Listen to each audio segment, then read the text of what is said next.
In episode 42, titled Deliver the Right Artifact, Dashboards, Portals, and Executive Summaries, the goal is to treat reporting outputs as decision packaging, not as decoration.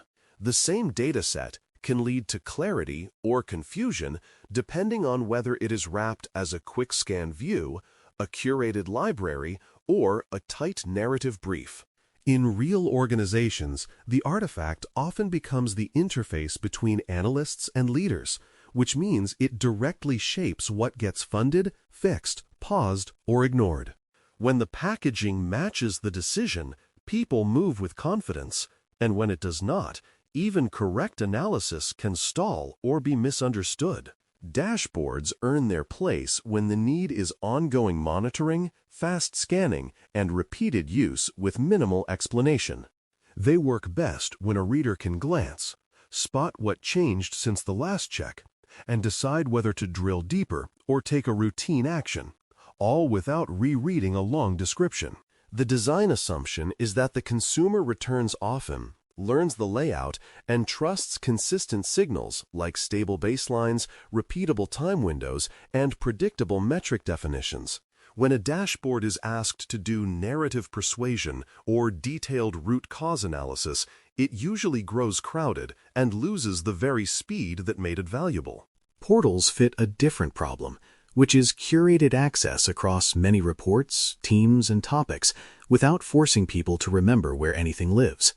A portal is less about a single, at-a-glance truth, and more about being the front door to a well-organized reporting environment, where discovery and retrieval matter as much as any one chart. The portal model assumes mixed audiences, varied needs, and different depths of interest, so navigation, naming, and consistent taxonomy become part of the data product.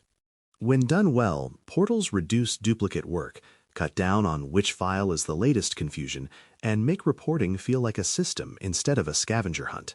Executive summaries serve the moments when people need narrative, key takeaways, and a clear recommendation path, often under tight time pressure.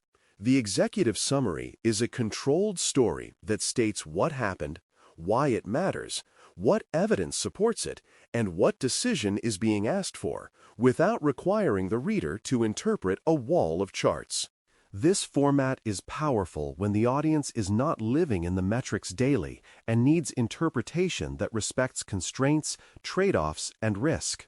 It also creates a durable record of rationale, which matters later when someone asks why a choice was made and what information was available at the time. Artifact choice should align with frequency and audience time limits because cadence shapes what people can realistically consume and remember. A daily or hourly operational check leans toward dashboards because repeated exposure builds familiarity, while a monthly or quarterly steering review often leans toward a short executive narrative that can be read quickly and discussed calmly. Portals tend to succeed in environments where many stakeholders need occasional access, but not all at once and not in the same depth, so central organization becomes more valuable than speed.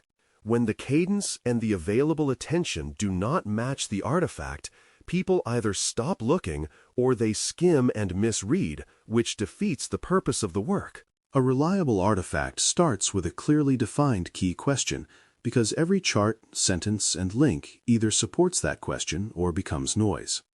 The question might be, are we improving? Where is risk concentrating? What changed since last period? Or which action is highest leverage for the next 2 weeks? And the artifact should make that answer hard to miss. When the key question is missing, teams tend to ship a collage of interesting views that are technically correct but operationally aimless. Clarity here is not academic. It is the difference between a report that triggers action and one that becomes background reading. Context belongs inside the artifact, not in someone's memory, and that means stating time frame, scope, and data source notes in a way that a new reader can understand. Time frame tells the viewer whether they are seeing week-over-week movement or a longer baseline. Scope clarifies which systems, regions, products, or populations are included. and source notes explain where the numbers came from and what might be missing. This matters in security and operations because partial visibility is common, and silent gaps can look like improvement when they are really collection failure. A small context block, written plainly, prevents a surprising amount of downstream disagreement and rework. Drill paths can add power, but only when they are designed carefully so readers do not get lost in clicks and lose the original question. A drill path should feel like a guided descent from summary to detail, where each step answers a natural follow-up and keeps orientation through consistent labels, stable filters, and clear back-to-summary cues.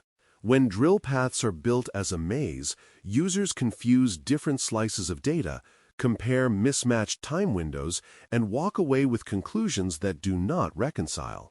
The best drill design makes it obvious what changed between levels, such as moving from total incidents to incidents by system, then to a small set of exemplars with timestamps and identifiers. A simple leadership update scenario makes the selection logic concrete because it forces a choice under realistic constraints. Imagine a leadership team wants a weekly view of reliability and security posture, but they only have 10 minutes on the agenda, and they will not explore complex, interactive views live. In that setting, a short executive summary can frame the decision points and include a small set of stable visuals that support the narrative, while a linked dashboard can exist as supporting material for those who need deeper follow-up. If the same leaders also expect a daily check for on-call readiness, that becomes a separate dashboard use case, and it should be treated as a different artifact with a different job. Balancing detail and simplicity is a design discipline because overwhelm often looks like comprehensive coverage until nobody can find what matters. Too little detail makes the artifact feel vague and untrustworthy, while too much detail forces the reader to perform the analysis again, which wastes time and increases disagreement. The balance usually comes from layering, where the top level is sparse and stable, and deeper detail is available in a controlled way that does not hijack the main message. This is also where language matters, because clean definitions and consistent labels reduce the mental load more than most styling choices ever will. Ownership planning is part of artifact quality, because an unloved dashboard or stale portal quietly becomes misinformation. Someone needs responsibility for updates, fixes, and refresh schedules, including the less glamorous work of changing definitions when a business process changes or a logging source is retired. Refresh cadence should be explicit so readers know whether today's view includes last night's data, last week's data, or a mix, which can happen when pipelines lag. When ownership is clear, readers trust what they see, and when it is not, they begin to second-guess even accurate numbers, which damages the credibility of the entire reporting function. Safeguards for sensitive data and audience permissions must be designed into the artifact rather than added as an afterthought. Security reporting often touches personally identifiable information, PII, incident details, customer impact, or internal control weaknesses, and different audiences have different rights to see that information. Role-based access control, RBAC, and single sign-on, SSO patterns can help enforce least privilege access, but the artifact also needs careful content choices so that sensitive detail is not casually exposed in a summary view. A well-designed artifact makes the secure choice the default, so readers see what they need and no more, without relying on personal restraint. A quick selection guide can live in the mind as a small set of checks, and it works best when it is framed as questions that the artifact must answer. The first check is whether the need is repeated monitoring, curated discovery, or a decision narrative, because that usually points to dashboard, portal, or executive summary immediately. The next check is the audience's time budget and how often the artifact will be consumed, because that determines how much context and explanation must be embedded.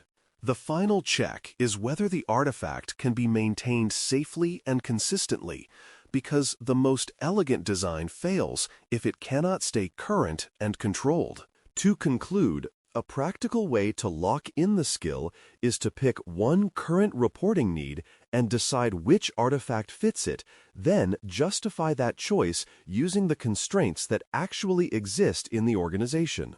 The justification should be simple: what decision it supports, who will read it, how often they will read it, what context they must not miss, and how sensitive data will be protected.